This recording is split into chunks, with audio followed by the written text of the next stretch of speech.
Good morning, good afternoon, good evening, ladies and gentlemen. Wherever you are in the world today, I hope that you're doing great. Hope that you and your family are having fun. And most importantly, I hope that you and your loved ones are in good health. Once again, my friends, welcome to the Common Sense channel. On this channel, we get to talk about those things that people know, that people have thought about, but don't often have the time to discuss. These, my friends, are the things we talk about here on the Common Sense channel. So, once again, welcome to the Common Sense channel. For today's topic, I will title, What Must We Do with Money and Politics? Money and politics are the same. So, in short, money is politics and politics is money.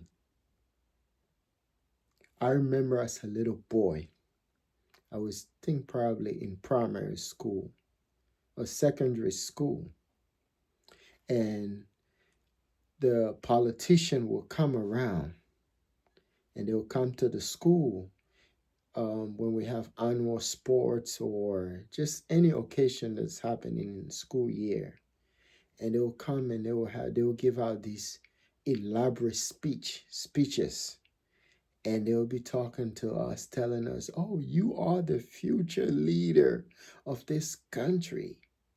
So you must educate yourself. You must go to school. You must be respectful. You must be honest. You must have all sense of integrity because you guys are the ones that are going to lead this country. And that's true for many, many young people growing up in this country and also in Africa, in Asia, in Europe, in South America, in Australia, wherever they find themselves. I mean, young people, many of us have been told that we are the future leaders of our respective countries, and that we're supposed to have integrity, we're supposed to be of good moral characters, we are supposed to comport ourselves in a certain way because we are the future leaders of our respective countries. I've heard that many times. I've been to a lot of commencement where the professors, the school would have someone come like a guest speaker, and the guest speaker would give these elaborate speeches telling us that we are the leaders of the country that we're living in, the future leaders. And I tell you what, we have not been given the chance to materialize those statements or to make those statements come true. Why is that? And the question is simple: money. Money. I'm one of those people that never would say that money is evil. But I tell you what, politics makes money looks good. And if any politician, normally you see them come around, they'll fold their sleeves, they'll knock on your doors with all these grandiose ideas, inspirations, and they will tell you how they're going to move the mountain to a desolate place. They will tell you how they're going to build bridge over the Pacific Ocean, or even build bridge over the Atlantic Ocean connecting Africa in America, or America into Africa, or Africa to America. They'll tell you how they're going to bring heaven on earth, how they're going to open the floodgates of equality and human rights, how they're going to make your community great, how they're going to make all the children be better, how they're going to enhance the living condition of families, how they're going to make the community great, how they're going to provide school, better education, equality for all, how they're going to help promote family values, how they're going to change the way we see things, the food we eat, the air we breathe, the medication we take, all the sweet and juicy things. They'll tell you all these things. But guess what? When they go to that place, that would be wherever they're running for, maybe statewide, locally, or maybe at the federal level. They'll tell you all these sweet things. Sometimes you want to give them the benefit of the doubt. But guess what? At the bottom of all of that grandiose ideas that would never mean anything to you, their main focus, their main agenda, which is not spoken, which are implicit, are money. Money and lots of money.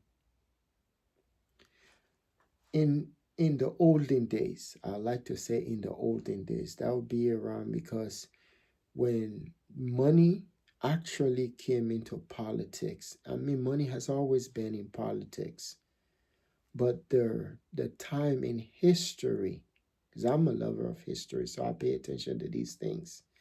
The time in recorded history that money seems to be an essential factor in American history as far as election is concerned was in the year of 1885. You can check that. And even back in those days, and I wish those days can come back, where politicians can go out publicly and debate and just share ideas. I think if we can do public debate, I mean, not just for America, but for any country around the world, you don't have to make a stage where you have this fancy house or building or arena where they go and debate. No, they can debate right in public, like how Abraham Lincoln did and the other people that preceded those other people, the other presidents that ran after Abraham Lincoln. Because we all know Abraham Lincoln time when they went out to debate. I mean, you can see that they were sharing ideas, and people would look at these ideas and choose from them.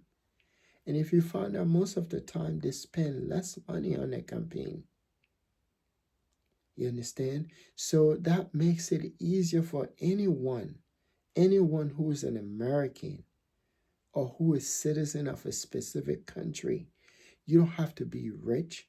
You don't have to come from an affluent family. You don't have to be famous. As long as you have an idea that will make this country better, or anywhere you find yourself in the world, you should be able to participate. You should be able to participate as a citizen, bringing your ideas to make the country better. You understand? But once they start to do this partisan thing, Democrat, Republican, Green Party, that just mess up everything. But I think anyone running for office should be able to stand in public square and tell the community or the world what their ideas are, and let the people look at these various ideas and choose whether they want to go with that or not. But once you centralize, once you take away that forum, which is public debate, not like the one we see in the 21st century, the one that stage one. No, they have a question. They have a fixed question that they ask the candidates. It's already designed by people who are not even the general public. It's already made up by people behind the scene. I mean, you know who I'm talking about. The people with the money. You understand? The puppet masters. So at the end of the day, the American people or people of any countries in the world don't really have a saying in the whatever will come out of that debate. But if they can have public debate and everyone can go watch, just like how you're going to go watch a basketball game or a football game, they can be right in there and they're debating. And then people within the crowd can ask questions. They can still be protected. But that way is more democratic, even though I'm not a fan of democracy. But I think it gives the people voice to know who they're going to appoint. And then if the other person cannot make his case, his idea, if his idea is not good or her idea is not good, the people can choose which way they want to go. And that's what it was. And if you do it that way, you will find out that everyone who is an American, which these people that are leading you are not better than you. None of them. These so-called leaders, they are not better than you. Their ideas are not even better than you. I can say for a fact that I have better ideas than any of these elites, I'll call them, running over and over. Because now let's talk about why money is equal to politics. And you see the geriatrics that are in there. And this goes to Africa too. You see, in this country, someone is 90 years old or 80 years old, close to 100 years old, still running as a senator. And you ask why. And the answer is simple. It's money. You know why? It's money. So the guy who is 34 years old, 35, 40 years old, not that he's not smart, not that he doesn't have ideas. And I tell you, most of his ideas is just common sense. Relates to family, the community he lives in, his society, and love of country. You understand? So he has a plain ideas. And he looks at his community and knows what he wants. He has those ideas. But can that 40 years old compete with a 60, 70, 80 years old? Nope. Because that 40, 50, 60, 70, 80 years old, they are entrenched and established. They're part of a system. So that system supports, keep feeding the heart. So if you notice, that person will always be reelected. We're reelected. Why? Because his source, which is money, is coming from every which way. And in return, he's giving back. So for instance, say he gets 1 million. Whoever gives him $1 million during his campaign is already matching that. So for every dollar that he gets in campaign donation, that whoever gives him that money is going to get maybe $4 in return for every $5. So at the end of the day, he or she is not working for you. And that's the reason why they keep having money. You understand? They're always going to have money because those people that are funding the campaign, they know every time that that person is elected or re-elected, they are getting back a huge dividends versus you that don't have no name recognition.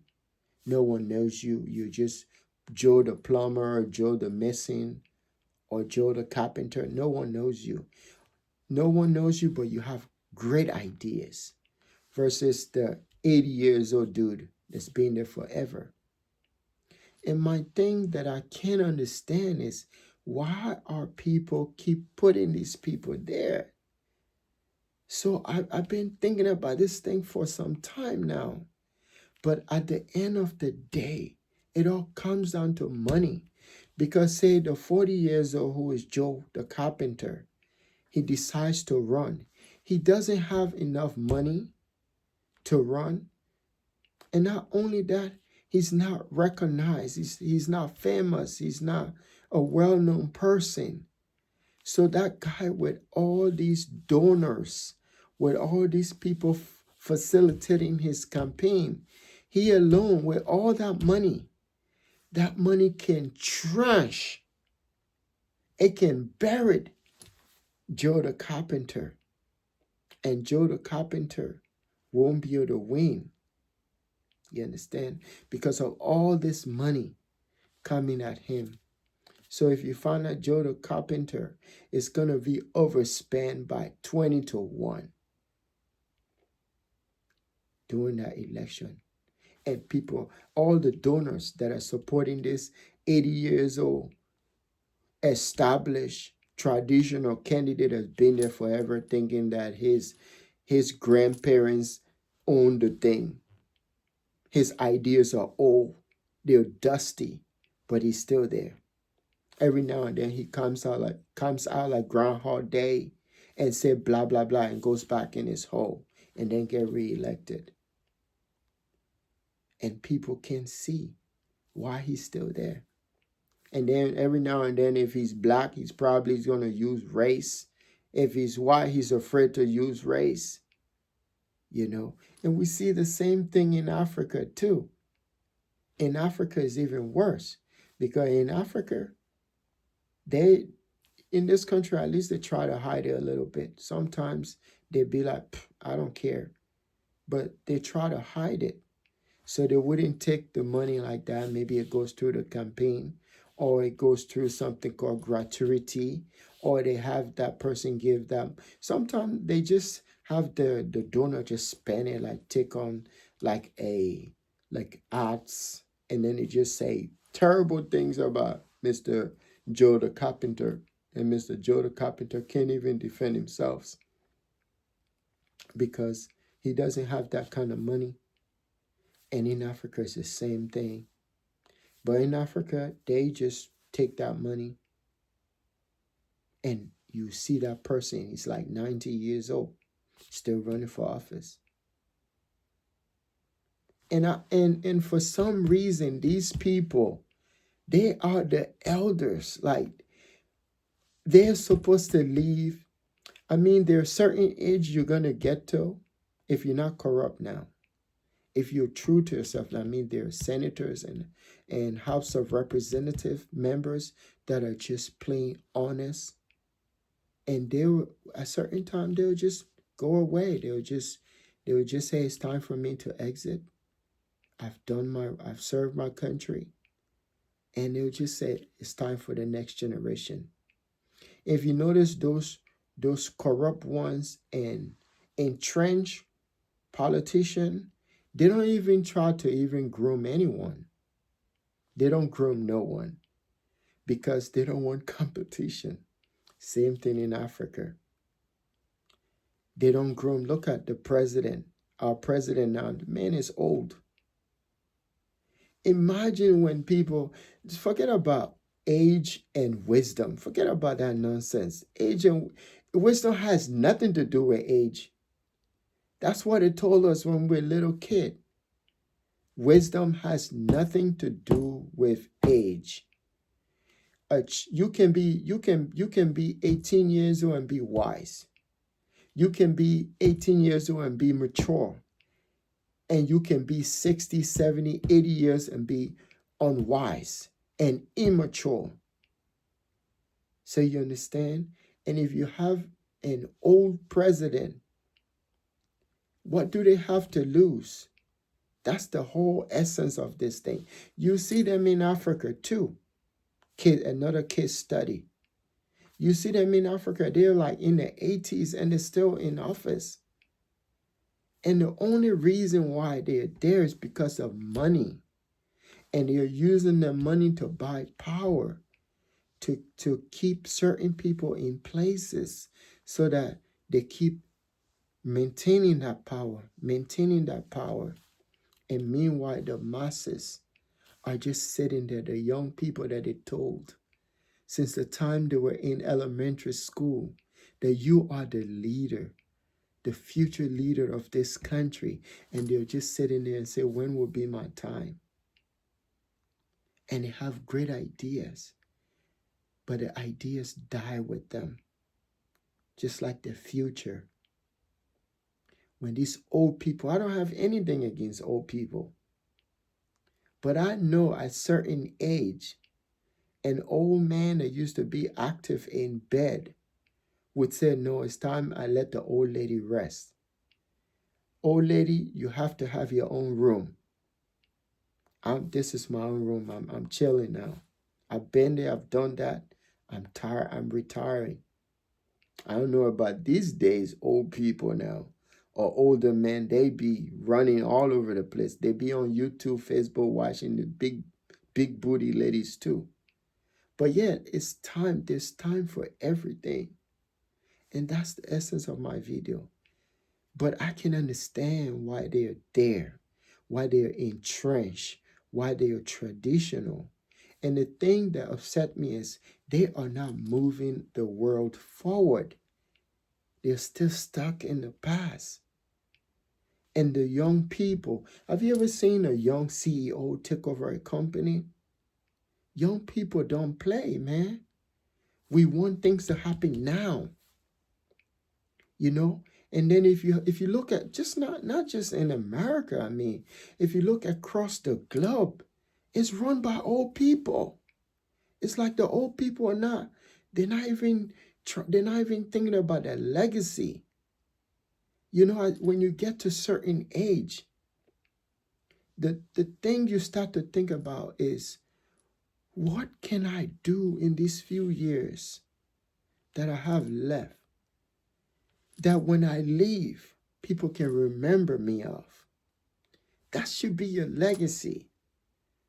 But you don't want to be 80, 90 years old. You're still like that one congresswoman from California. She died in office. It's ridiculous. But now the reason, which is the essence of my video, is money. Because this individual, not going to say her name on my channel, but she's from one of the party.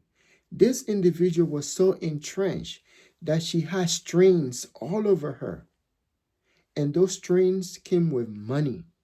So those people that kept pumping her over the many decades, and the dividends were so large that if she should lose office, they're not going to get those money.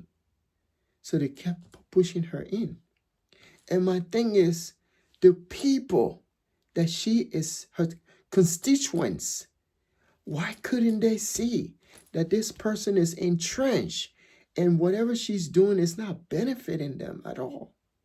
That goes for black and white. Doesn't matter what the politician color is. If that should be the future. We need to set a standard, young people. It is our future that we're talking about with these old people. Nothing against old people, but what I'm saying is, and I give you the analogy, an old man that have had sex since his whole life with one woman, at certain time he's gonna be like, it's time for me to back out. It's time for me to let her rest. She has all these kids with you for you, man. At some point, give her own room. Let her have her own room. You have your own room. And retire and leave it to the kids, your kids now. Some of you have great grandkids now. Let them have fun. You've already done yours. As a matter of fact, you're gonna be internal because you have all these seeds all over the place now. But yeah, young people, these people are messing with our future. You understand? Whether it's here in America, Southeast Asia, Africa, South America, they need, stay there, but show the next person, a young person, not a puppet young person now, because some of you that are entrenched with all that money, you like to bring in a puppet young man that has no brain of his own. He's just going to be like, yes, sir, yes, sir. Wherever you push him, that's where he goes. And that's why some of you surround yourself with this kind of individual. That's why you're leading backward. Look at our president, came out with all these great ideas. Make America great again. America first. And then guess what? Get in there, surround himself with these boom-headed people. Now, his ideas, if that was a young person, they would have stick to the plan. Because he has nothing to lose. Gambling your future has nothing to lose. A young person wouldn't do that because they know they still got more time to live. So they're not going to gamble with your future. An older person, again, nothing against older people. There are a lot of good old people out there. But an older person thinks backward. Not all of them have wisdom. Forget about wisdom. Because that's what I was told. When I was younger, they told me that the older you get, it's all lies. The wiser you become. That's a crap. I know a lot of older people that are making bad decisions. They're not upright. And I know some 18 years old was wise. 18 years of taking care of his family, sticking with his wife, taking care of his kids. I know many of these people. And then you have some older dude still thinking he's 20 years old, still trying to get praise from people. At that age, you shouldn't care what people think. It's about your legacy. So we are tired of old people running things. Their brains are slow. They talk blah, blah, blah and do nothing. You can't even trust them. Why would you trust your life with them when they are not going to push you? They only have few years to live. Some of them know, they know themselves because the condition their body tells them. And these are the people. If you look in Africa today, maybe 10% of the African leaders are young people. The rest of them are in the 80s, 90s, very old. And an old person talking to a young person about the future. Imagine that. Some of them don't even know how to use a computer. Some of them are not even up to date as far as technology is concerned. And these are the people leading you into the future. You understand? See how sad it is for young people across the globe. So until you start to, I'm not saying you can't come out if you're trying to serve your country. They only want you to serve in the military. They don't want you to serve the other way.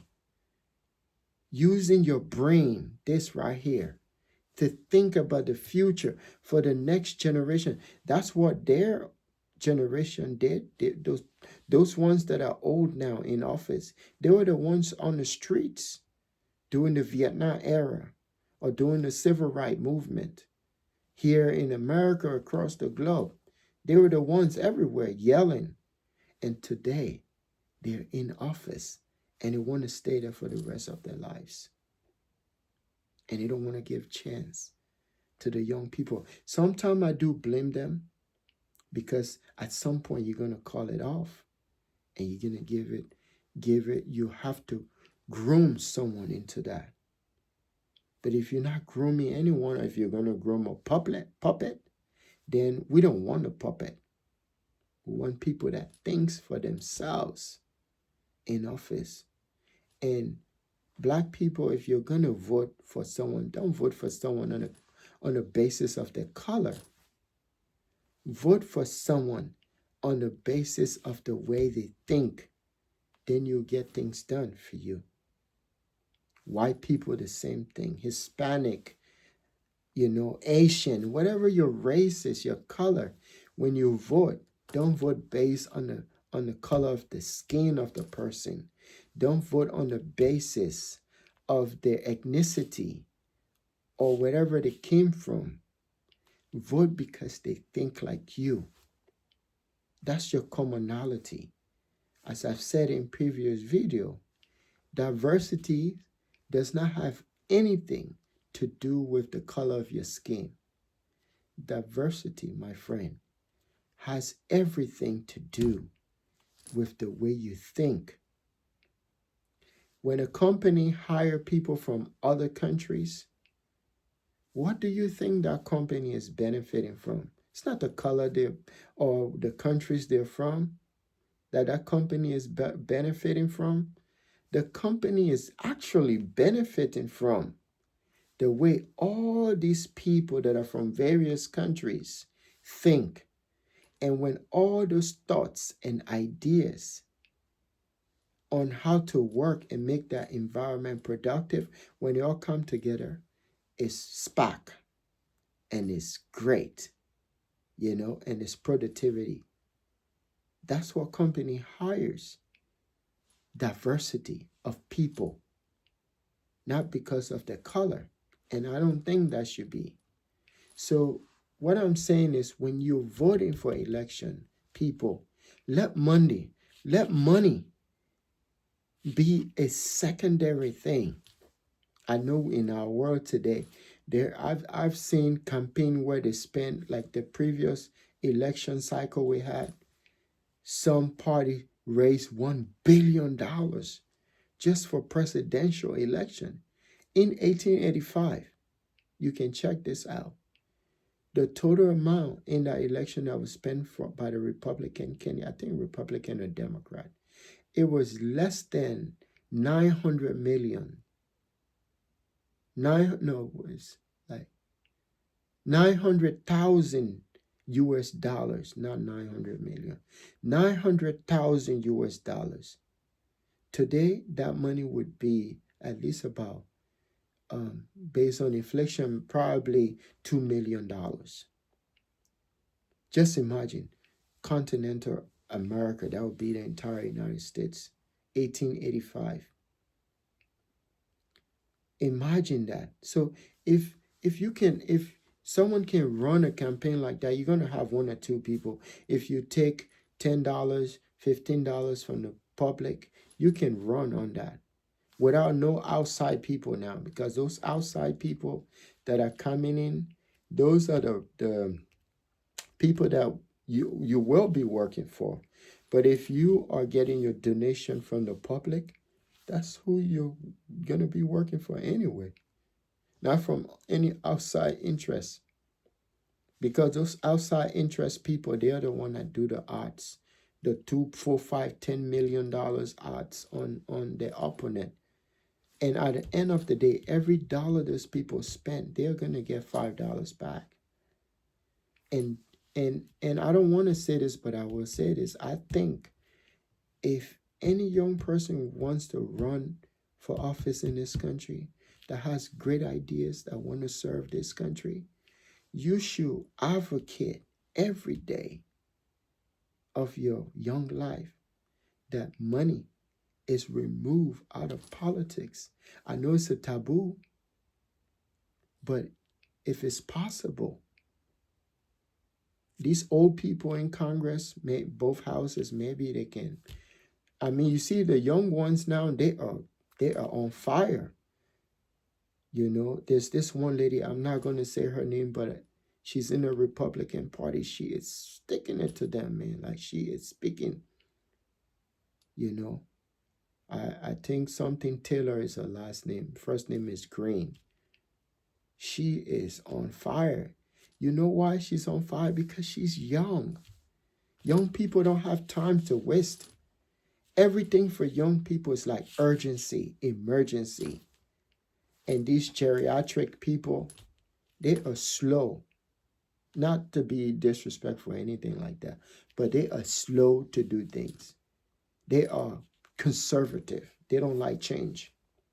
They like their tea without sugar every day. And we like brown sugar in that stuff because it's our future. You're screwing our future. Pretty soon I'll be in your age too. If I don't have anything right now that I can show for by the time I'm 65, what would I show for it, you know? What would I leave with my children? Because you already screwed up my entire future. And that's what they're doing. They don't want you to run for office. They want you to serve in the military first. And then when you come, you see most of the young people that serve in the military and they come out, they would tout their military credential first. I serve, I do this or do that. And then people go and vote for them. No, we want to know your ideas. So public debate, like they used to do in the 1800s, I think that should be better. Take it from the media. We don't have medias in this country. Those are all political outlets. You see them, whether the CNN, the MSNBC, the Fox News, all these people, they're all political outlet, man. They be getting all the gist and they just present that to you. You know? So all these we don't have that. So debates should be a public event. Even the little kids, you can take your kids to some of these events, especially election time, and the kids can just sit there and listen to these ideas. What it does, it prepares them for the future too. When you put them in I've like a host from CNN, Fox, and all these places, do like a nice setting, put them out in the stadium, man. Let them, people like JD Vance, we need to know what JD Vance think. You know, I know JD Vance gonna have it real hard, man. JD Vance, I don't know how it's gonna be for you, but you don't stand a chance, my friend. But yeah, that's what I think, man. I think young people, we need to take money out of politics. I'm not going to talk about corruption because corruption that stuff is always going to be there. As long as there's money in politics, don't even think about that. But yeah, we're saying if a young person, you don't have to come from a well-known family. Those politicians out there don't need to recruit him. He just need to be a dependent Joe or a dependent John somewhere, but has great ideas. You don't have to serve in the military. You don't have to be a lawyer. You don't have to be a doctor. He's just your average person that comes from the hood, comes from the community's grassroots. But what makes him qualify is he's an American and he wants to serve his country. You know, and that's what should matters. And all these people with a bag of money, take that Keep it. Let the American people win. For once, the young people, let young people be able to run during that election. They don't have to spend $10 million, $20 million. That's too much money. Just to serve your own country, you have to go into so much debt. So if you're a young person, you're aspiring, you want to run, now you're thinking, how do I do this? When that's not even a requirement. That's what I'm saying here. That's not even a requirement for you to serve your country. You don't need $10 million to run a campaign. All you need is an idea. And now once you take all these people money, now you're not going to be able to serve the American people the way they wanted you, or the way you had told them. Or all this grandiose. I say grandiose because sometimes they say these things, but they never live by them. So it's grandiose. Things are not going to happen, but you're going to say it anyway. Or something you're saying, but you're not going to do because special interest is here. So if they're coming, I think there should be a legislation on money and politics. And that's across the board in this country. Africa, I don't know that's a dangerous talk in Africa. But in this country, we have so much laws, and those laws are embedded in the Constitution that allows you to say these things with impunity. In as much as I don't believe in freedom of speech, I don't think freedom of speech is absolute. But at the same time, America still tried to maintain that. I think maybe they do that because they don't want people to feel otherwise. Or it's one of those lies that they've told the American people for too long. And if they just pull the plug, the American people are going to be like, what? They're going to be surprised. Just like the Democrat that live in this country all their life and they believe in the democratic process. And then all of a sudden they start to see some elements of dictatorship or communism or socialism or fascism, and then they're like, no, not America, you see. But you're surprised all of these elements are part of democracy. So yeah, we need to get rid of money in politics, man, because there are a lot of young people, young Americans that have great ideas, and I know they want to serve the country, but they are thinking, how much would it cost? They're not going to be able to compete in the kind of market that's out there with all the creatures trying to grab you, or recruit you, so that you can go be their servant. So they're pulling the strings from behind the door, and you're in the front. Everyone is looking at you. Everyone is hoping for you to be the savior. And it turns that you are indebted to the puppet masters pulling the strings because you owe them so much money. Let's go back to when it used to be, where people like Abraham Lincoln would come in a public square with everyone standing there and debate his ideas and tell you where he wants to see the country for the future generation. And then all the children are there and they're watching and say, this is what I want my leaders to be. And this is what I want for this country. And they go and vote for that person instead of someone calling the shots. So money should be out of politics. And if money is out of politics, we can solve the issue of corruption. That's everywhere. That's across the board. In this country, Africa, Asia, South America, in Australia, wherever government exists, if you control money if you take away money out of politics, you will solve the issue of corruption. So as I've always said in all of my videos, the greatest thing that can ever happen to anyone is not the day you're born, not the day you have your first child, that you graduated from high school, college, whatever it is that you're working on.